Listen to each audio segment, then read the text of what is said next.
여러분 반갑습니다. 야구 전문가들의 이야기를 들으면 홈런을 잘 치는 선수는 상체가 발달된 선수가 아니고 하체가 발달된 선수랍니다. 그래서 야구 선수들 이 동계 훈련하는 거 보면은 배트로 공을 치는 훈련보다도 체력 훈련을 엄청나게 합니다. 뛰고 무슨 타이어 가서 끌고 무슨 이 고무 뭡니까? 고무줄 그 큰 거 있잖아요. 그걸 가지고 당기고 하는 훈련을 굉장히 합니다. 그렇게 해야 그 더운 여름 한철을 배겨낼 수 있다. 그러면 성공적인 사업을 하기 위해서는 역시 펀더멘탈, 이 밑바탕이 튼튼해야 됩니다. 애터미 교육의 최종적인 목적은 신사숙녀를 만드는 겁니다. 신사숙녀. 일반적으로 학문은요, 크게 두 가지로 나눕니다. 하나는 빛을 주는 학문이고 밥을 주는 학문이 있어요. 빛을 주는 학문은 그 대표적인 게 문사철입니다. 문학이라든가 역사, 철학이 또는 종교 이런 것들이 빛을 주는 학문입니다. 그러나 빛을 주는 학문만 해가지고는 배고픈 소크라테스가 돼요. 밥을 주는 학문은 경영학이나 경제학 또는 공학 같은 의학 같은 이런 게 밥을 주는 학문입니다. 그런데 빛을 주는 학문을 안 하고 밥을 주는 학문만 하면은 배부른 돼지가 돼요. 그러면 기왕이면 우리는 배고픈 소크라테스나 배부른 돼지보다는 배부른 소크라테스가 더 낫잖아요. 우리 속담에 개처럼 벌어서 정승처럼 쓴다는 말이 있는데요, 개처럼 벌면요 정승처럼 쓸 수가 없습니다. 그리고 써도 정승대접을 해주지 않아요. 왜냐하면 밑바탕이 없기 때문에 역시 개처럼 벌면 개처럼 쓰게 돼 있어요. 그래서 어떤 뭔가 해서 돈을 갑자기 많이 번 부인이 이게 존경을 받고 싶단 말이에요. 존경이라는 건 뭐냐, 누구에게 인정을 하고 자기를 자랑하는 겁니다. 자랑하는 거예요. 그래서 여고 동창들을 몽땅 불러가지고 자기가 얼마나 잘 사는가를 과시를 했단 말이에요. 그러면 덕지덕지 뭐가 붙어 있을 거 아니에요? 뭐 골동품이니 뭐니 무슨 이태리 가군이 있을 거 아니에요? 그러나 그것 가지고는 존경을 못 받아요. 그러니까 고급 미술품을 잔뜩 갖다 놓고 그걸 감상하라는 거예요. 프랑스 명화전이 국립미술관에서 열린다고 그러니까 그 부인이 여고 동창들을 데리고 갔어요. 그래가지고 미술을 설명하는 거예요. 이건 세잔느 작품이고 샤갈 작품이고 뭐 어쩌고 르누아르 작품이고 어쩌고 설명을 한단 말이에요. 그러다가 한 작품한테 작품 앞에 서더니 이건 피카소 작품이네. 무슨 여자를 저렇게 심술궂게 그려놨을까? 피카소 아니면 안 돼.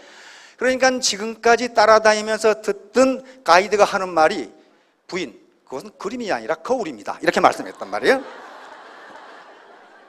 남자도 누군가가 어떤 사나이가 하나 있었는데 뭔가 해서 일확천금을 했어요. 지금까지는 생리의 욕구, 안전의 욕구가 충족이 안 돼서 다른 일을 못했어요. 그런데 갑자기 돈이 두둑해지니까 우리 박 회장님이 늘 하시는 말씀이, 남자가 돈을 많이 쓰는 것은 죄를 짓지 않고는 안 된다. 나 그 말 아주 이해가 딱 가요. 이 사나이가 강남 스타일 쭈쭈빵빵 아가씨를 딱 하나 해가지고 강남대로를 의기양양하게 걸어가고 있었단 말이에요. 근데 도둑질도 해본 놈이 잘한다고 이 처음 있는 일이거든. 그런데 재수없는 놈은 뒤로 넘어져도 코가 깨진다고 해필 강남대로를 이렇게 걸어가고 있는데 마누라를 턱 만난 거예요, 이게. 마누라를. 그러니까 이 사나이가 당황해가지고, 여보 인사해, 우리 처제야, 그랬단 말이에요. 돈만 있고 펀더멘탈이 안 되면요 그렇게 행동한다 그 말이에요. 그러니까 그게 돈을 개같이 쓰는 거예요. 자, 오늘 제가 강의 제목으로 잡은 것은 상유시비입니다. 우리 어르신들 중에는 이 말을 들어보신 분이 있을 수도 있어요. 그러나 대부분 안 들어보셨을 텐데 이건 이순신 장군이 하신 말씀입니다. 1592년에 임진왜란이 났어요. 그렇죠? 초기 전투에서 깨져서 이순신 장군이 해전에서 무려 세계 역사상 있을 수가 없어요. 여러 가지 한 30번 해전을 하셨는데 몇 개의 해전을 하나로 묶으면 23번이 됩니다. 23번 군함을 가지고 전투를 해가지고 이긴 장수는 세계 역사상 없습니다. 저쪽 영국의 넬슨 제독이 매우 유명하죠. 매우 유명해서 불세초로 해군 제독으로 생각하는데요, 이순신 장군에 비하면 그건 조족지열이에요. 그 당시 영국의 군함이 27척이었고 스페인 무적 함대가 32척이었어요. 그러니까 비까비까합니다. 거기서 넬슨 제독이 이긴 거예요. 그러나 우리 이순신 장군은요 23번을 싸웠는데 일본의 군함하고 비교하면 우리의 숫자가 너무 적어요. 나중에 말씀드리겠지만은 명량대첩 같은 경우는 이순신 장군 13척, 일본 군함 333척이었어요. 그걸 깨부셨어요. 자, 그런데 이순신 장군이 그렇게 해전을 이렇게 치러 나가는데 모함하는 사람이 많아. 모함. 1597년에 그러니까 모함으로 해서 삼도 수군 통제사에서 서울로 잡혀가 가지고 하마터면 죽을 뻔했어요. 그래서 백의종군을 하게 됩니다. 그런데 원균이 칠천량 해전에서 우리 수군이 괴멸돼 버려요. 괴멸돼 버려요. 판옥선, 거북선은 모두 침몰돼 버리고 원균이라는 사람이 지휘를 해가지고 칠천량 해전에서 판옥선 12척이 남습니다. 12척이 부서지지 않은 게 아니고 배설이라는 사람이 가지고 도망가 버렸어요. 도망간 그 12척이 남아있어요. 그래서 선조 임금이 참 한심하거든. 한심해. 그 당시 일본은 일본 본토에 있는 군함까지 하면 1000척이었어요. 1000척인데 우리는 12척밖에 없어. 그리고 칠천량 해전에 다 죽어버리고 장병 120명 남았어. 그러니까 이 얼빠진 유장자들이 이순신 장군을 감옥에 가다 놨다가 다시 네가 내려가서 삼도 수군 통제사를 해라 이렇게 된 거예요. 하나도 없는데. 그러니까 선조 임금님께서 가만히 생각해 보니까 저 수군 12척 가지고 뭐 하겠냐 이거야. 그래서 이순신 장군에게 밀지를 내립니다. 수군을 아예 없애버리고 육군에 가담해서 싸워라 이렇게 되는 거예요. 그래서 이순신 장군이 선조 임금께 올린 아주 비장한 장계 속에 이 말이 들어있습니다. 신에게는 아직도 12척이나 되는 전선이 군함이 있습니다. 그 말이에요.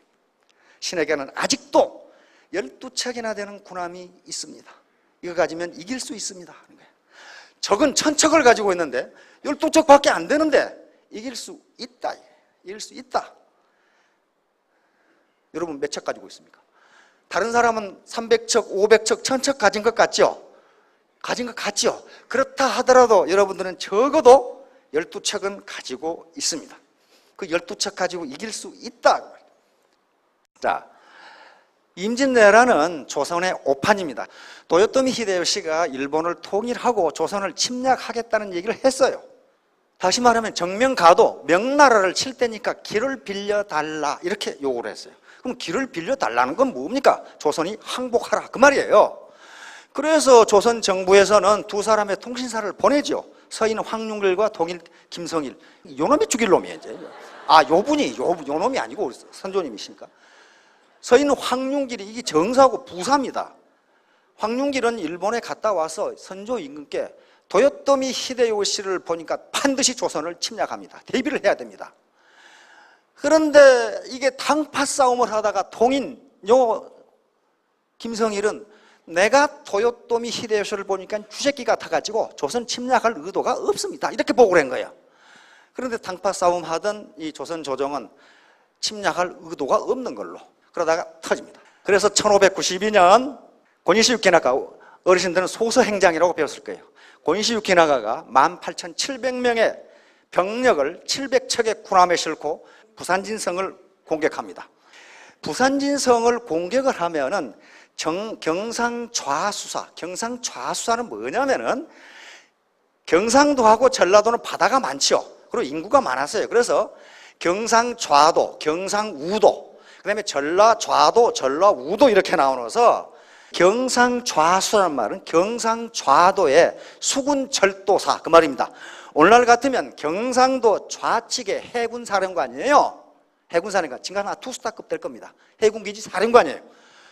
요 양반이 박홍이라는 사람이고 경상우수사가 원균이에요. 이건 경상우도의 수군절도사. 그러니까 경상도를 절반으로 나눠서 좌측은 박옹이 해군사령관이고 우측은 원균이 해군사령관인데 왜군이 전선을 가지고 오면 두 사람이 막아야 될 거 아니에요. 두 사람이 도망가 버렸어요. 참 기가 막힌 사람들이죠. 아주 달아나는 데는 일가견이 있는 사람들이에요. 그 당시 위정자들이 대부분 그랬어요. 두 사람이 도망가 버려서 최고 해군사령관 두 사람이 도망가 버렸다니까. 그대로. 그래가지고 남은 분은 수군첨사가 장군입니다. 정발장군 혼자 18,700명하고 싸운 거예요. 그럼 어떻게 됐어요? 군 관민 3,000명이 옥새를 해버립니다. 다 죽어버렸어요. 정발장군입니다. 자, 정발장군이 어떻게 싸웠는가 하는 게 여기 그림으로 그려져요. 부산진 순절도인데 이게 보물제 391호입니다. 요 부분이 확대된 게 요겁니다. 요 가운데 까맣게 이 갑옷을 입은 분이 계시죠? 그래서 일본 장수들이 이 장수를 흑이장군이라고 불렀습니다. 까만 옷을 입은 장수. 이게 정발장군입니다. 요 분은 혼자 요 부산진성을 지키려고 고군분투하다가 군관민 3,000명이 옥새를 합니다. 그것이 단 하루 만에 그랬어요. 4시간 만에. 자, 부산에서 오신 분, 부산 동구의 정발장군 동상입니다. 이분이 경기도 연천 분이기 때문에 연천에서는 매년 정발장군 초묘제를 이렇게 합니다. 원균하고 박홍은 으로 도망가 버리고 없고 두 사령관은 도망가 버리고 없고 그 밑에 장수 정발장군은 오늘 같은 해군 준장급입니다. 혼자 이렇게 한 거예요. 자, 그래서 부산진성을 함락한 왜군은 바로 옆에 무슨 성이 있어요? 동래성. 부산 동래성이 있죠? 옛날에 부산보다 동래가 훨씬 컸습니다. 동래성으로 진격을 한 거예요. 자, 동래성으로 진격을 하니까 경상좌병사 이각, 요건 경상좌도 병마절도사입니다. 그러니까 경상도를 절반으로 나와서 울산에가 사령부가 있었어요. 여기에 육군 총사령관이다 그 말이에요. 이각이 경상좌도 병마절도사니까 요 육군사령관하고 박홍은 또 도망가 버렸어. 육군사령관과 해군사령관이 둘 다 도망가 버렸어요. 참 기가 막히죠. 그런데 여기 동래부사 송상현 장군이 남아있었어요. 혼자 고군분투를 합니다. 고니시 유키나카가 상호 싸우면 상호 죽잖아요. 그러니까 송상현 장군에게 팻말을 써서 전즉 전이 부전직하도 네가 싸우려고 하면은 싸워주되 싸우기 싫으면 길을 빌려달라. 항복하라 그 말이에요. 항복하라. 우리가 명나라를 치러 갈 테니까 길을 빌려. 다른 나라한테 다른 나라 공격한다고 길 빌려달라고 하는 미친놈들이 어디 있어요? 그러니까 송상현 장군이 판자에다가 글을 써서 밖으로 던집니다. 전사이 가도난. 싸워서 죽기는 쉽지만은 항복하기는 어렵다. 이렇게 보는 거예요. 그러니까 끝까지 싸우겠다. 그래서 여기서 역시 송상현 장군과 그 안에 있던 군관민 3,000명이 또 옥새를 합니다. 그래서 부산인성이 떨어집니다. 위에 장수들은 다 도망가 버리고 없다니까 지금. 그래서 그 그림이 그려져 있습니다. 역시 국가 보물로 지정되어 있습니다. 송상현 장군 영정이죠. 요 그림이 보물제 392호입니다. 그런데 기가 막힌 게 요 부분의 그림을 확대한 겁니다. 뭐하고 있어요? 여인들이 지붕에 올라가서 기와장을 내리고 있습니다. 무기가 떨어지니까 돌로 싸운 거예요. 여인들까지. 그런데 사령관이라는 사람들은 다 도망가 버리고 없다니까 지금. 그래서 다 죽었어요. 거기서 행주산성 행주대첩에서 권율장군 거기 행주치마로 돌을 쏴서 날랐죠. 무기가 다 떨어져서 돌로 싸운 거예요. 근데 벌써 여기서 여인들이 돌로 싸우고 있죠. 송상현 장군이 전사하자 왜군은 크게 감동을 했습니다. 어떻게 이렇게 용감한 장군이냐 이게. 송상현 장군의 시선을 수습해서 묘를 만들어주고 왜군이지만은 고니시 유키나가가 충신이라고 비석을 세웠습니다. 충신이다. 조선의 충신이다. 그러니까 용감한 사람은 적군도 인정을 해줘요. 충신이다. 그러고 나서 이제 탕금대로 진격을 합니다. 진격을 하는데 제2군, 3군, 2군은 갓도 웃기면서 가등청정이라고 어르신들 많이 들었죠. 요놈이에요. 요놈이 2군 사령관이고 3군은 구로다 나가마사, 여기에 제3군입니다. 우리는 흑전장정 그렇게 배우셨을 거예요. 요 2군과 3군이 상륙해서 요 사람들이 이제 그 뒤에 계속 상륙합니다. 4군부터 9군까지 약 16만 명이 상륙을 합니다. 그 당시 일본군이 30만 명이었는데 16만 명이 조선 침공으로 들어옵니다. 그 다음에 전선에다가 약 10,000명의 군함을 가지고 들어옵니다. 자, 왜군이 북상을 하는데 세 길로 북상을 합니다. 동래성을 점령을 했으니까 동래성에서 중구는 대구를 거쳐서 문경 세제를 거쳐서 충주로 탄금대로, 여기 동래성이 지금 여기서 함락이 돼버린 거예요. 여기가 동래성이에요. 그러니까 중구는 이렇게 해서 대구를 거쳐 충주로, 좌구는 이렇게 경주를 거쳐 영천을 거쳐 이쪽으로, 제3구는 합천을 거쳐서 이쪽으로 해가지고 다시 이쪽을 거쳐서 이쪽으로 지금 그래서 마지막 목표가 한성입니다. 이렇게 해서 세상에 이런 놈의 전쟁이 어디 있어요? 여기 5월 2일 날 들어왔, 4월 13일 날 들어왔는데 한성이 5월 2일 날 함락됐어요. 수도가 18일 만에 함락돼 버렸어요.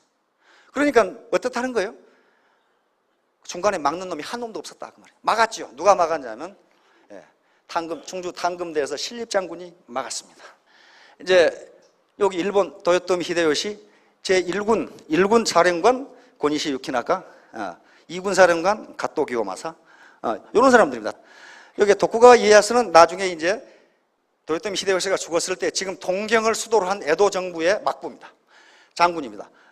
유키다 히데, 요 사람이 조선 임진왜란의 총사령관입니다. 제 8군 사령관인데, 그 다음에 흑전장정 쿠로다 나가마사, 이건 3군 사령관. 자, 탄금대 전투. 신립장군이 문경 세제에서 막지 않고 왜 탄금대에서 막아가지고 전멸을 했느냐, 그걸 비판하는 사람이 많은데 그럴 수밖에 없어요. 이 단파 싸움만 하느라고 군대 양성을 안 했어요. 그 당시 율곡 이 선생이 10만 양병설을 주장했다는 거 다 알고 계시죠? 율곡 선생은 병조참판이었기 때문에 일본이 수상하다, 이게 저거 10만 양병하죠. 그런데 미친 소리 그러면 아무것도 안 했어요. 그냥 군대가 없는 거예요. 그래서 신립장군이 가면서 농민들을 모집해갖고 갔기 때문에 문경 세제에다 진을 치면은 다 도망가. 산에서 다 도망가 버려. 전부 다 그때 도망가는 것이 유행이었으니까, 그래서 못 도망가게 배수진을 친 게 탄금대에 친 거예요. 죽기 아니면 까무라치기로 싸워보자. 그리고 신립장군은 기마장군입니다. 기마예요. 기마병이에요. 기마군이에요. 그래서 말 타고 싸우려면은 문경 세조보다는 탄금대가 덜이 낫잖아요. 근데 재수가 없으면 뒤로 넘어져서 코가 깨진다고 그랬죠. 6월인데 장마가 져가지고 말이 달릴 수가 없어. 그래, 둘이, 그렇죠. 그러다가 다 도망가고 없어. 그래서 결국 신립장군이야 여기서 옥세를 합니다. 전부 돌아가셨어요. 물론 여기서 도망간 장군이 또 있어요. 이일이라는 장군은 계속 도망다니는데 여기서도 또 전세 불리하고 또 도망가 버렸어요. 신립장군이고 탄금대입니다. 탄금대에 있는 신립장군 동상입니다. 탄금대 시문이고요. 그런데 서울까지 점령을 했어요. 점령을 했는데 왜군 장수들이 아주 크게 놀랐어요. 무슨 놈 이런 나라가 있나 이렇게 생각했어요. 일반적으로 일본이나 유럽은 전투가 벌어지면요, 왕이 갑옷 입고 칼 차고 갑니다. 그렇죠? 그 밑에 누가 갑니까? 기사들이 가고 사무라이들이 가죠. 그래가지고 영주하고 저쪽 영주, 이쪽 사무라이하고 저쪽 사무라이, 이쪽 기사하고 저쪽 기사가 죽으라고 싸우죠. 그래가지고 한쪽이 지면은 영주는 할복 자살하고 그쪽 백성들은 새로운 영주님 오셨습니까? 그러면 된단 말이에요. 그래서 조선도 그렇게 할 줄 알았어요. 그래서 위에 두목들만 때려잡으면 백성들은 자연히 우리한테 따를 것이다. 그렇게 생각했는데 자기들이 생각하는 건 정반대야. 높은 놈들은 다 도망가고 없고 맨날 당하는 백성들이 죽으라고 싸워. 이게 이상하다. 이게 지금 탄금대가 4월 28일 함락이 되는데 4월 29일 저녁에 선조 임금이 그 보고를 들어요. 그러고는 몽진을 떠납니다. 그러니까 좋은 말로 몽진이지 밤에 야반 도주를 해버려요. 야반 도주를 해버립니다. 그런데 서울을, 한성을 목숨을 걸고 사수해야 된다고 비분강개하던 대신들이 있었어요. 그러겠죠? 저 외놈들한테 어떻게 우리 수도를, 도성을 내주냐 말이야. 그래서 여러분, 큰 소리 치는 사람 믿지 마세요. 죽도록 싸워야 된다고 비분강개하던 대신들은요, 그 힘든 임금님을 모시고 어가를 모시고 몽진도 안 가고 그들은 도망가 버렸어요. 다 도망가 버렸어. 어가를 모시고 간 분들은 이항복 대감이라든가 면박 허준이라든가 이런 분들밖에 없어요. 평소에 조용했던 분들이 임금님을 모시고 피난을 갔고, 싸워야 된다고 두리먹 불끈 쥐고 고함 지르던 사람들은 다 도망가 버리고 없어. 큰 소리 친 사람들 믿지 마세요. 분명히 헛개비입니다.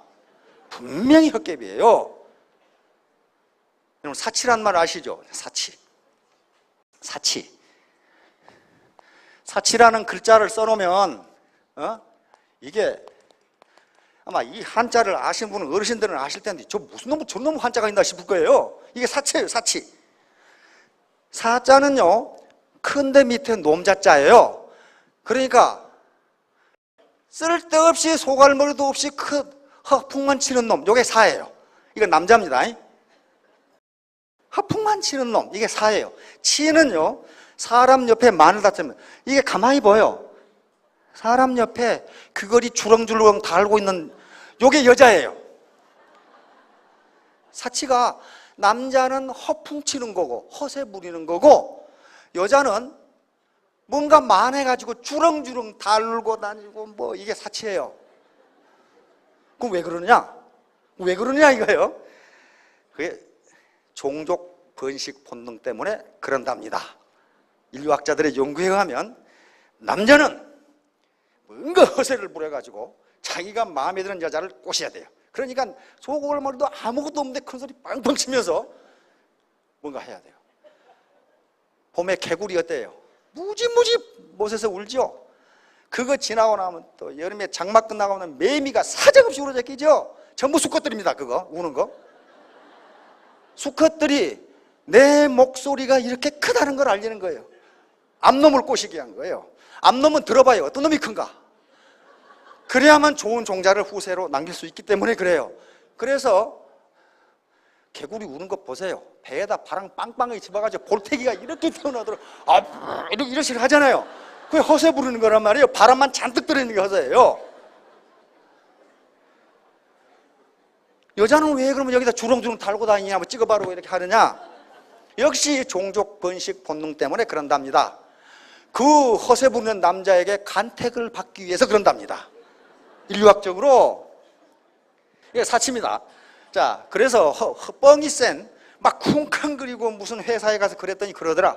그건 분명히 실속이 없어요. 분명히 없습니다.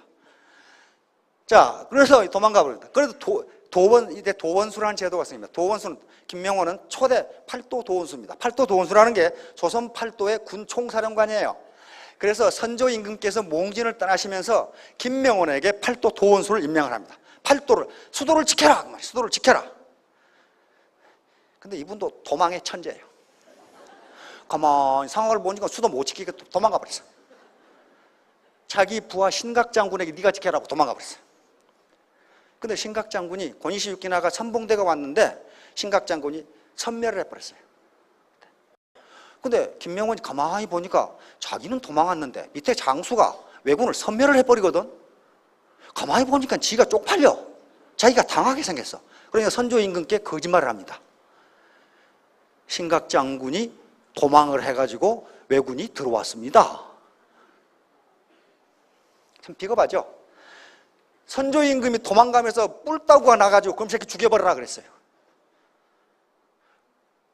임금이 죽이라고 하면 죽어야죠. 그래서 죽이는 사자가 갑니다. 선조 임금이 나중에 알고 보니까 그 반대요. 신각장군이 싸워가지고 왜군을 섬멸을 시켜버렸어. 그래서 그럼 죽이지 마라 하고 또 보냈어요. 근데 이미 도착해 보니까 죽었어요. 자, 위정자들이 지금 무슨 짓을 하고 있는지를 알 수가 있겠죠. 자, 이제 전선입니다. 이게 거북선, 해군사관학교에서 만든 거북선입니다. 거북선은요 몇 채가 안 만들었습니다. 그냥 돈이 많이 들어요. 이 거북선은 뭐냐면 돌격선입니다. 돌격선. 돌격에서 외선을 격파하는 돌격선이고, 그러면 그 뒤에 우리 주력 군함은 판옥선입니다. 판옥선이 가면서 포를 쏴가지고 격침시키나요. 이 현충사에 있는 그림입니다. 거북선을 어떻게 만들었는가 하는 거. 왜군은요, 왜군의 전설은 왜군의 사무라이 그런 거 있기 때문에 우리처럼 수군에 포를 쏴서 적을 그런 짓을 안 하고 적 전선 가까이 가가지고 저 적 전선으로 올라가서 칼 가지고 싸우는 놈들이 그 사람들은. 이순신 장군이 그걸 알잖아요. 그래서 거북선을 만든 겁니다. 만들어서 아예 칼 가지고 못 들어오도록. 판옥선도, 이게 판옥선인데요, 판옥선도 일본의 군함보다 높이 만들었어요. 그럼 못 끼어 올라갈 거 아니에요. 예, 이게 일본의 군함들입니다. 세 개죠. 요 군함 가지고 우리 판옥선과 거북선이 대항을 합니다. 왜 이걸 하냐면요, 이순신 장군이 왜 그런 말을 했는가. 자, 5월 2일 날 수도가 함락돼 버렸어요. 5월 3일 날 왜군의 주력군이 수도를 함락합니다. 그런데 그러려면 뭐가 필요해요? 보급이 필요하죠. 뒤에 보급이 없으면, 대부분 남성분들은 군대 갔다 오셨겠지. 보급이 없으면요, 이건 앞에 군대 가도 아무 소용 없어요. 그런데 뒤에서 누가 보급선을 끊어버려요? 이순신 장군이 보급선을 끊어버립니다. 그 다음에 육지에 올라갔더니 벼슬아치들은 도망가고 없는데 백성들이 죽으라고 항전을 해. 그래가지고 어떻게 할 수가 없어. 현지 조달이 안 돼. 자, 이순신 장군의 최초의 전투가 5월 7일 날 벌어진 옥포 전투에서 우리 2m의 장수들이 임진왜란을 이긴 장수들입니다. 원균만 빼놓고. 원균이 이순신 부하였습니다. 이순신, 권준, 정운, 이영남, 이훈용, 이건 무이공 이순신입니다. 이순신 장군이 돌아가셨을 때, 노량해전에 총 맞았을 때 지휘하신 분이 이순신이에요. 왜 그러냐면은 이름이 같다. 내가 이순신이다. 거짓말 아니죠? 거짓말 아니잖아요. 이순신이잖아요. 지휘한 분이에요, 이 장관이. 내가 이순신이다. 이순신 장군이, 충무공 이순신 장군이 내가 죽음을 알리지 마라 그랬죠. 알리지 마라 그랬으니까 그럼 이순신이 또 지휘를 해야 될 거 아니야. 이순신 장군이에요. 송일입, 어영담, 김환, 한백록, 우치적, 기옥은, 신우, 요분들이 91척 판옥선과 요걸 가지고 일본군을 격파합니다. 그래서 여기서 26척을 격심시켜버려요. 여기서 최초의 해전에서 승리한 겁니다. 계속 해전이 나오는데 지금 사천시 있죠? 사천 해전에서 다시 판옥선 26, 여기서 최초로 거북선 2척이 들어갑니다. 왜군들이 이걸 보고 저게 배냐 뭐냐 깜짝 놀랐어요. 왜냐하면 거북선 그때 용머리였거든. 용머리에다가 포를 장착해가지고 포를 쏘았거든. 그러니까 연기가 풀풀 나죠. 그렇게 된 거예요. 그래서 여기서 일본군 역시 13척을 격포. 일본군 문제는 2,600명이 전사를 해버려요. 조선군은 피해가 없었고 이때 이순신 장군이 조총을 맞습니다. 조총을 맞은데 끝까지 전투를 하고 나중에 칼로 파냅니다. 총알을. 계속 해전이 나왔죠. 그 다음에 이게 이제 한산대첩이, 이건 임진왜란 3대첩이죠. 권율 장군의 행주대첩, 김시민 장군의 진주대첩, 그리고 이순신 장군의 한산대첩. 이 세 개의 대첩입니다. 이분들이 56척의 군함을 가지고 왜군 73척, 1만 명의 병력과 대결합니다. 여기서 우리는 19명 전사 110명 부상인데 요 사람들, 요 총대장이 전선이 59척이 격침돼 버리고 14척 나포 8,980명이 죽어버리니까 왜군 수군 총사령관이 할복 자살해버립니다. 여기서 어떻게 돼요? 이순신 장군이 제해권을 장악합니다. 이제 보급을 완전히 차단해버려요. 이제 부산포 해전, 이것도 무지무지 큰 해전. 여기까지 이걸 다 합해서 부산포 해전이라고 그러는데 역시 우리 전선 170여 척을 가지고 이쪽에 470척 병력 7만 명과 대결을 하는데 역시 대승리를 얻습니다. 128척 격침, 전사 3,800명. 그러니까 이런 장수가 없어요. 제가 이런 장수가 없어. 다음 웅포해전. 여기서 마찬가지 이 장군들이 51척을 격침해버립니다. 이게 이제 원균이라는 분이 이제 우리 해군을 말아먹은 거고요. 여기에 원균 양반이 이순신 장군이 모함을 받아서 하옥되고 뒤지게 뚫어맞고 백의종군을 하면 이등병으로 강등이 돼요. 3도 수군 통제사 하면은 해군 총사령관인데 그 사람은 이등병으로 강등을 시킨단 말이에요. 그래가지고 원균이라는 이 사람이 계속 모함을 했단 말이에요. 원균이라는 사람이 3군 수군 통제사가 됩니다. 근데 왜군이 배를 가지고 부산포로 또 오는 거예요. 그래서 이 당시는 도번수가 권율 장군입니다. 권율 장군이 원균에게 가서 막아서 싸우라 그랬어요.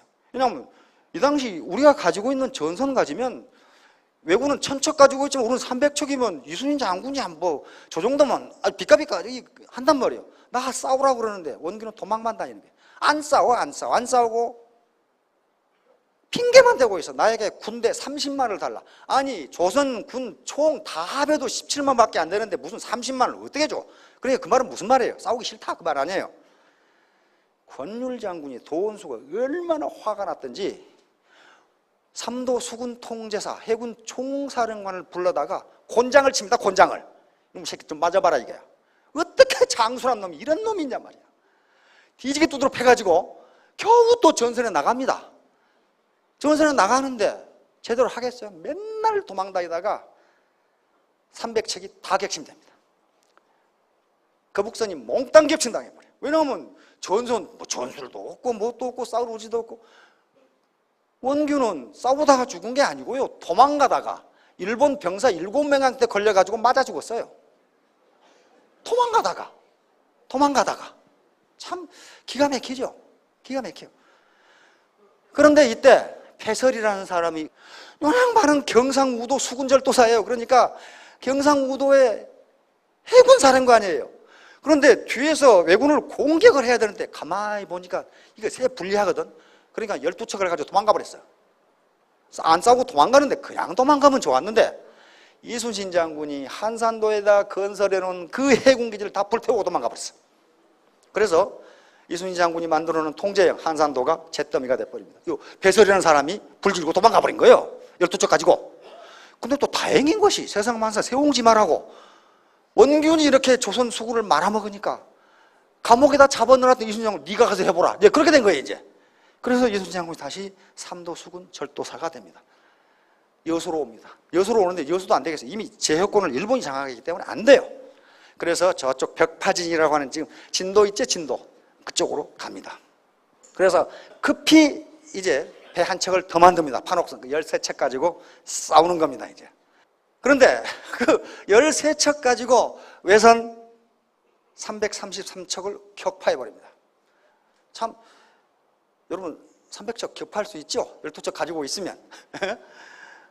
병력 26,600명. 우리 병력은 고작이야 1,170명. 사정없이 끌어 모아가지고 120명밖에 안 남았는데 이순신을 따른 장수들입니다. 이 장수들이 끌어 모아. 그래서 31척 격침, 92척 전투력 상실, 요 구루시마 미치부사라는 이 수군 장수는 전사해버려요. 여기서 일본군은 이순신이 복귀했다는 걸 알았어요. 자기들이 간계를 써서 이순신을 제거를 했거든요. 일본군의 간계하고 관계가 있으면 이순신이 제거된 게 당파 싸움과 관계가 있고. 그런데 이순신이 지금 삼도 수군 통제사가 됐다는 걸 알고 있었지만은 어떻게 13척을 가지고 우리의 500척을 대항할 수 있겠나. 저 새끼 깔아 뭉개버리자 그렇게 생각했어요. 그리고 울돌목에서 진을 치고 있다는 것도 알았어요. 알았는데 일본은 원래 해양국이잖아요. 그러니까 급한 물살에 대해서 굉장히 익숙한데 그래서 13척 정도야 우리가 깔아뭉개면 그만이다 그렇게 생각했어요. 자, 그러나 여기서 명량대첩에서 승리를 합니다. 일본군이 도망할 때 노량해전에서 다시 일본군을 격파하고 이순신 장군을 향해서 순절을 하시게 됩니다. 자, 원균이 말아먹은 방법입니다. 여기가 우리 배가 이쪽으로 가가지고 괜히 도망만 다니다가 일본군이 와가지고 여기서 다 죽어버린 거예요. 칠천량해전에서. 근데 배설은요, 배설이 12척 가지고 도망갔던 경상우도 수군사령관 있죠? 이순신 장군 밑에 들어갔어요. 그런데 이순신 장군이 내일 지금 일본군하고 접전을 해야 되는데 그날 저녁에 이순신 장군이 잠을 주무시겠어요? 13척 가지고 지금 저쪽에 333척하고 지금 대결해야 돼요. 그래서 훈시를 합니다. 필사직생, 필생직사란 뒤에 또 나옵니다. 그런데 수군 장수라는 놈이 그게 또 도망가 버렸어. 내일 전투를 하는데 장수가 도망가 버렸어요. 그 도망간 장수가 배설이에요. 팔도 도원숙 권율 장군이 아주 노발대 버려가지고 전국에 수배령을 내렸어요. 배설을 잡아라 말이야. 지금 우리가 죽을 둥 살 둥 하고 전투를 하고 있는데 장수라는 놈이 또 도망가 버렸어. 그런데 재수가 좋았던지 안 잡혔어. 임진왜란이 끝날 때까지. 1598년까지 안 잡혔어요. 그러면 98년 전쟁이 끝나거든요. 근데 1599년에 선산에서 잡혔어. 권율 장군이 즉각 처형해버렸어요. 너 같은 놈이 무슨 놈 장수나. 아이, 거기서 명량대첩에 참가했으면 어떻게 됩니까? 지금 민족 영웅이 돼 있겠죠. 왜냐하면 명량대첩에서 우리 배 한 척도 안 부서졌거든. 전사 한 명도 없어요. 그렇게 주의를 했어, 이순신 장군이. 그런데 장수가 도망가 버렸어, 지가. 그래가지고 그 이듬해 권율 장군이 처형을 해버립니다. 자, 이게 이순신 장군이 올린 장계입니다. 얼마나 비장하고 전략적인지 보세요. 선조가 폐 12척 그거 없애버리고 수군을 없애버리고 육군에 가서 싸워라 이러니까 임진년, 임진왜란 이제 임진, 지, 우, 시, 5, 6년 임진왜란이 나면서부터 5, 6년 동안, 왜냐하면 1597년에 이순신 장군이 다시 복귀했으니까 적들이 전라도와 충청도를 바로 들어오지 못한 것은 왜 그러냐면요, 전라도와 충청도가 왜군 수중에 들어가면 한반도가 무너집니다. 그래서 1596년에 임진 정유재란이 나기 1년 전에 이순신 장군이 서울에 있는 고위 친구에게 편지를 보냈는데 그 편지 속에 그 말이 들어있어요. 양무, 호남, 시무, 국가, 그렇게 되어 있어요. 호남이 없으면 국가가 없다, 그런 말이에요. 왜 그러냐면은 호남은 곡창지대입니다. 일본은 이걸 점령해서 현지에서 군량미를 조달하려고 하고 우리는 그걸 막아야 돼요. 그렇죠? 그래서 진수성 전투가 그렇게 치열하게 벌어져요. 왜군은 진수성을 돌아서 호남으로 들어가야 되고 우리는 막아야 되고, 그렇죠? 바로 이순신 장군이 명량에서 적을 격파한 것은 호남으로 들어가는 것을 막기 위한 겁니다. 자, 그 얘기예요. 지금 우리 수군이 바닷길을 막고 있었기 때문입니다. 지금 신에게는 전선이 아직도 12척이나 있사옵니다. 신, 전선, 상유, 시비 12척이나 있사옵니다. 죽음을 각오하고 싸움에 임한다면 이길 수가 있사옵니다.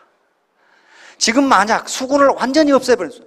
선조 임금이 없애버리라고 그랬거든. 없애버리면 적들이 다행하게 여길 이유가 될 것이며 적군들이 전라도와 충청도를 거쳐 한양에 다다를 것입니다.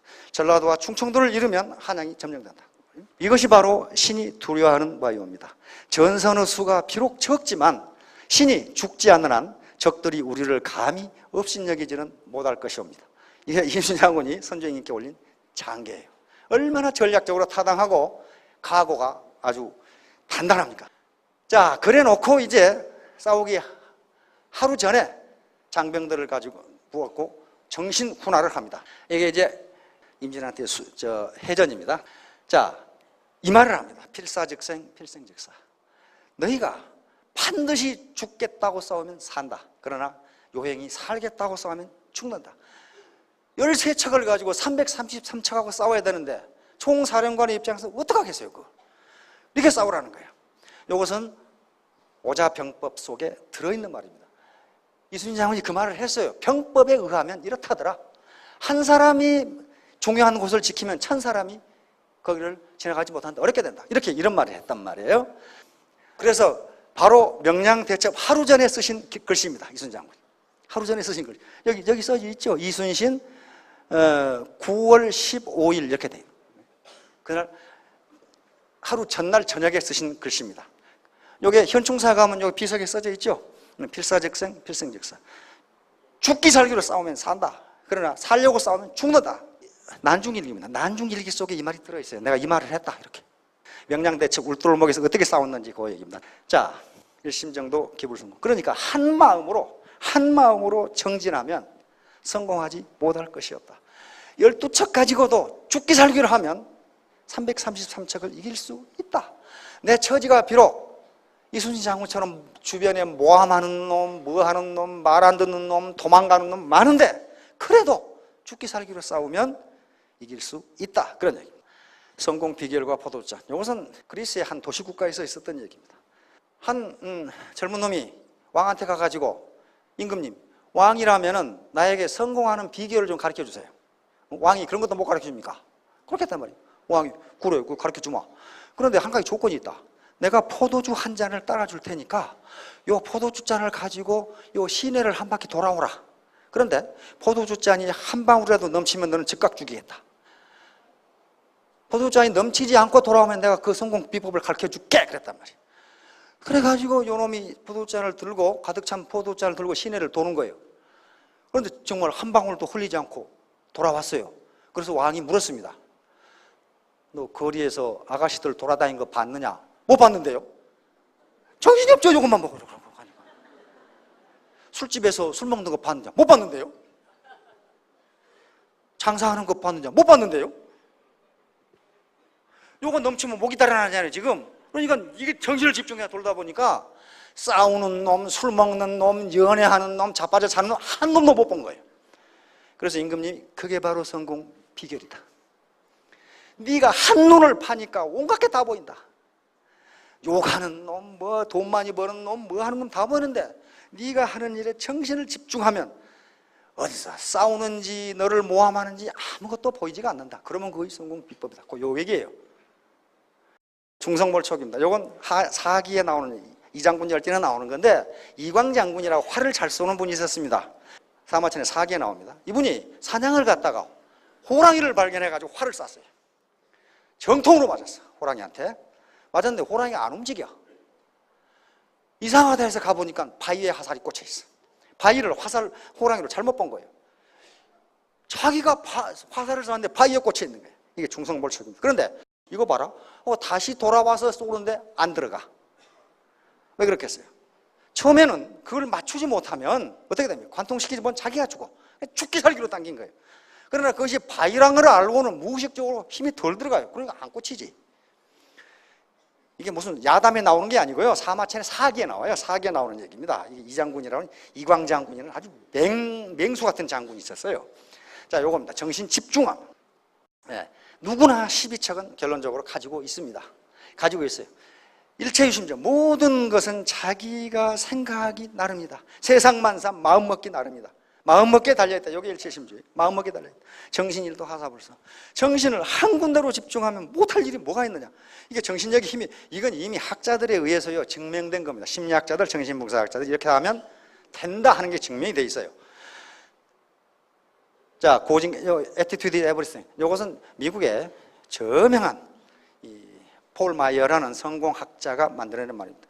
그 사람은 완전히 노숙자였는데 자기가 성공을 했어요. 그래서 내가 왜 성공을 했는지를 연구하다가 드디어 밝혀낸 게 모든 것은 마음가짐에 달려있다. 그러면서 왜 그 사람들은 실패합니까? 그러니까 실패한 게 아니라 중간에 그만둔 거다. 그 말하는 사람이에요. 실패한 게 아니라 중간에 그만둔 거다. 성공할 때까지 하면 성공한다. 그랬어요. 이제 애터미에서는 세 가지 공부를 강조합니다. 머리 공부, 마음 공부, 그리고 몸 공부. 이 세 가지 공부가요, 어느 하나라도 제대로 되지 않으면 결코 어떤 분야에서도 성공할 수가 없습니다. 머리로 판단할 수 있어야 되고, 마음으로 굳은 결의가 있어야 되고, 몸으로 뛰어야 돼요. 몸으로 뛰어야 돼요. 마음만 가지고 안 돼요. 여기서는 여기까지 오신 것은 몸 공부고 머리 공부와 마음 공부는 스스로 하셔야 됩니다. 그러면 우선 가장 먼저 해야 될 건 머리 공부예요. 자기가 판단을 해봐야 돼요. 과연 이 일을 해서 내가 성공할 수 있는 것이냐, 이 기업이 사기꾼들이 아니냐, 이 제품은 괜찮은 것이냐를 판단을 해봐야 되는데 몇 가지 요소가 있습니다. 합법성, 합법적이냐. 지금 비합법적인 놈은 못해요. 그런데 한다 더 넘어서야 돼요. 경제의 도덕성. 합법적이지만요 비도덕적인 일들이 많아요. 도덕적, 요거 자기가 판단하셔야 됩니다. 제품의 구성. 제품이요, 자석료처럼 영구적으로 쓸 수 있는 내구재는요, 적당치가 않습니다. 마케팅은 적당하지가 않아요. 한 번 쓰면 10년 쓰는 냉장고 판다. 그건 안 되는 거예요. 소비재, 제품의 구성이 과연 계속 재구매를 할 수 있는 제품으로 구성되어 있는가. 여기서 아니라도 다른 데서 일을 하시더라도 그렇게 생각해 보세요. 그 다음에 제품의 경쟁력, 경쟁력이 있느냐는 거예요. 경쟁력은 두 가지 측면입니다. 가격과 품질의 측면에서 경쟁력이 있느냐는 걸 따져봤어야 돼요. 보상 플랜, 재주는 고음이 놓고 돈은 떼놓이 버는 거 아니냐 생각해 보시라고 말이에요. 내가 노력한 만큼 대가가 있는 것이냐, 보상 플랜이, 그건 판단하셔야 됩니다. 성공 가능성, 여기서 성공할 수 있느냐. 교육 시스템, 교육하는데 도대체 세뇌 교육 시키는 게 아니냐, 이거 생각해 봐야 돼요. 세뇌 교육 시키면 사람들이 정신이 하나도 없어요. 거마대학생 같은 지금 세뇌 교육 시키는데요, 나는 세뇌 교육 안 당해. 천만의 말씀. 그런 사람일수록 세뇌가 잘 당해요. 근데 봤어요. 그런 사람 세뇌 당하는 거 봤어요. 글로벌 진출은요, 무슨 어디 후진국에 진출하는 게 아니고 선진국에서 통하느냐 하는 문제예요. 선진국에서도 통하느냐, 이 제품이. 그 다음에 나 혼자 잘 먹고 잘 사는 게 아니고 고객, 국가와 사회에 대한 공헌이 되느냐 안 되는 것이냐, 나 혼자 잘 먹고 잘 사는 것이냐, 이건 돼지죠. 그 다음에 경제적 자유와 상속의 가능성. 다시 말하면 내가 이 일을 해서 경제적 자유를 얻을 수 있느냐, 내 후손에게 물려줄 수 있느냐 하는 걸 생각해 보세요. 또 다음, 자, 시지포스의 바위덩어리 굴러올 얘기. 시지포스 씨나 그리스 씨나 알고 계시죠? 하데스에게 지옥에가 이게 아주 교활한 이게 임금이었는데 나중에 신들까지 속여가지고 하데스에게 징벌을 받아 산 꼭대기까지 바위 덩어리를 계속 굴러 올리는 그런 형벌을 받은 사람이 요 시지포스라는 사람이에요. 그런데 바위 끝까지 올라가면 다시 굴러 떨어지죠. 그러니까 끝도 없는 바위 덩어리 굴러 올리기를 하는데 바로 우리 삶이 그렇다고 말이에요. 한 달간 죽으라고 근무해가지고 봉급 딱 받으면 월말 되면 또 빈털터리가 떡 되죠. 그러면 또 봉급 딱 받고 그런 식으로 산꼭대기까지 올라갔다 내려갔다 요 얘기를 지금 한 겁니다. 요 그림들이에요. 지금 이렇게 굴러 올리는데 명화들이죠. 자, 애터미 세븐 리더십. 이것은 애터미가 자랑하는 겁니다. 모랄 리더십, 정도 경영, 윤리 경영, 앞서가는 도덕성, 그 말이에요. 퀄리티 리더십, 이건 절대 품질을 이야기합니다. 앞서가는 퀄리티, 품질. 프라이스 리더십, 절대 가격, 선도 가격입니다. 리워드 리더십, 정의로운 보상 플랜, 커뮤니케이션 리더십, 전방위 소통입니다. 한 라인 비즈니스를 하는 게 아니고 전체가 하나가 돼서 비즈니스를 하는 겁니다. 협력하는 거죠. 에듀케이션 리더십, 신사숙녀를 만드는 교육입니다. 신사숙녀는 누가 신사숙녀라 하면요, 건전한 상식을 가진 사람을 신사숙녀라고 그럽니다. 건전한 상식이에요. 상식이 가장 중요합니다. 지식은 있으나 상식이 없는 건 몰상식한 놈이라 그래요. 지식은 있어도 상식 없는 놈 많아요. 어제 뉴스 보니까 뭐 무슨 피부과 의사 누구 의사 해가지고 돈 잔뜩 갖다 꼽을 쳐놓고 세금 안 내고 그런 놈들 있죠. 그게 지식은 있는 사람들이 머리 좋거든요. 근데 상식이 없어요. 몰상식한 놈들이란 말이에요. 바로 신사숙녀를 만드는 건전한 교양입니다. 그 다음에 서비스 리더십, 파트너, 국가 사회에 대한 봉사하는 그런 조직, 이걸 지향합니다. 자, 이제 돈을 버시려면 이거 애터미에서 말고 다른 데서도 구멍가게를 하더라도 이렇게 하세요. 세븐업입니다. 세븐업. 먼저 뭐예요? 드레스업. 옷을 좀 깔끔히 입고 다니세요. 연세가 드신 분들수록 그렇게 하세요. 미국에 가서 할머니, 할아버지들 뒤에서 보면요, 저것이 천년제 할머니 전혀 분간 못해요. 얼마나 옷을 화려하게 입고 다니든지 앞에서 봐야 아이고 할머니나 이렇게 된단 말이에요. 나이가 드실수록 옷을 깨끗하게 입어야 됩니다. 그래야 비즈니스가 돼요. 그래야 마음도 깨끗해져요. 두 번째, 클린업. 마음과 몸을 깨끗하게 해야 돼요. 머리는 덮을거리지, 신발은 이게 완전히 먼지 투성이지. 이런 비즈니스맨을 누가 선호를 하겠어요? 신뢰를 하겠어요? 다음, 쇼업. 방에 처박혀 있지 말고 내 보이라, 그 말이에요. 사람을 계속 만나라. 계속 만나라. 이거 에펠탑 효과라고 그러는 겁니다. 에펠탑 효과는요, 에펠탑 여러분 아시죠? 프랑스의 만국방 내 에펠탑 가보시면 있어요. 에펠탑을 만든다고 했을 때 프랑스의 문인들과 지식인들은 몽땅 반대했어요. 그런 괴물을 말이야, 파리에다. 뭐 때문에 만드냐? 안 되니까 프랑스 정부가 조건부로 만들었죠. 그래, 만들었다가 20년 후에 뜯어버리게. 그러니까 그래라 그랬단 말이에요. 모파상 같은 사람이 제일 반대했어요. 모파상 있죠? 모피상 말고 모파상이라고 있어요. 프랑스의 문인 중에. 근데 그분은 에펠탑을 만든 뒤로 계속 에펠탑 밑에 식당에서 식사를 했어요. 그 왜 기자가 그렇게 반대하시던 분이 왜 식사를 하십니까? 그러니까 에펠탑이 안 보이는 곳은 이곳밖에 없으니까 밑에 들어가 식사하면 안 보이잖아요. 그리고 모파상 동상을 세웠거든요. 공원에다가 에펠탑 쪽으로 이렇게 얼굴이 바라보게 돼 있는데 본인의 의사에 의해서 에펠탑 반대쪽으로 돌려라 동상이 반대쪽으로 돼 있어요. 그 정도 반대를 했어요. 그런데 에펠탑을 세워놓으니까 점점 파리 모든 거 다 보여요. 시민들이 에펠탑을 좋아하기 시작해. 좋아하기 시작해요. 나중에는 에펠탑 광이 돼. 그래서 그것을 에펠탑 효과라고 그럽니다. 계속 보면 정이 든다. 그러니까 추녀도 사흘 이상 보면 정이 든다 그러죠. 자기 얼굴을 내비치지 않으면요, 가까워지지 않습니다. 쇼업. 그다음에 샷업. 말 많이 하지 마라 말이야. 상대방의 말을 들어주라. 말을 들어주라. 그다음에 페이업. 빚지지 마라. 빚드는 거 다 갖고 빚지지 마라. 페이업입니다. 취업. 기죽지 말고 그래도 나는 12척이 있다. 이렇게 용기를 가지라고 말이야. 용기를 가지라. 이게 용기 필요합니다. 그다음에 never give up. 절대 포기하지 마라. 아까 폴 마이야기 얘기처럼 왜 실패하면 실패합니까? 그 실패한 거 아니라 중간에 그만두는 거다. 그거랑 똑같아요. 이렇게 정신일도 하사불성. 정신이 일도하면 못할 일이 없어요. 이 기가 막히죠. 이 할머니들이. 다 기가 막히죠. 정신일도 하사불성이에요. 정신을 한 군데로 집중하면 이렇게 할 수 있다. 그러면 정신을 집중하면 다 할 수 있어요. 집에 가서 이러다가 또 허리 아프다고 야단하지 마세요. 지금 가난을 쏴서 떨어뜨리세요. 자, 추석 세배를 올리는 겁니다. 전부 다 가난을 쏘아서 떨어뜨리기 바랍니다. 목표를 명중시키기 바랍니다.